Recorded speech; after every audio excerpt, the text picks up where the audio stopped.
అందరికీ praise lord అండి. Welcome to my channel. ఈరోజు బైబిల్లో మంచి సామ్రాయుడి గురించి యేసుక్రీస్తు ప్రభువారు ఒక ధర్మశాస్త్రోపదేశకుడికి ఇలాగ చెప్తున్నారు. ధర్మశాస్త్రోపదేశకుడు నా పొరుగువాడు ఎవడు అని యేసుని అడిగినందుకు లూకా సువార్త 10:30-37లో యేసుక్రీస్తు ప్రభువారు ఇలా చెప్పారు.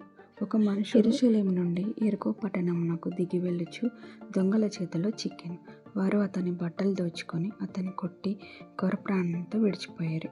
అప్పుడొక యాజకుడు ఆ త్రోవను వెళ్ళుట తటస్థించెను. అతడు అతనిని చూచి ప్రక్కగా పోయాను. అలాగే లేవీయుడు కూడా వచ్చాడు. ఆ చోటికి వచ్చి చూచి ప్రక్కన వెళ్ళిపోయాడు. అయితే ఒక సామరాయుడు ప్రయాణమైపోవచ్చు. అతడు పడి ఉన్న చోటికి వచ్చి అతనిని చూచి అతని మీద జాలిపడి దగ్గరికి పోయి నూనెయు ద్రాక్షరసమును పోసి అతని గాయములను కట్టి తన వాహనం మీద ఎక్కించి ఇక పూటకూల వానింటికి తీసుకొని పోయి అతనికి 2 దేనారములు ఇచ్చి పరామర్శించి నువ్వేమైనా ఖర్చు చేసినాడలా మరలా ఇచ్చేదనని చెప్పి వెళ్ళిపోయాను.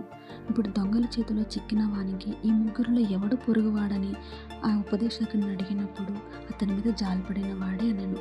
యేసు నీవును వెళ్ళి అలాగే చేయమని అతనితో చెప్పాను.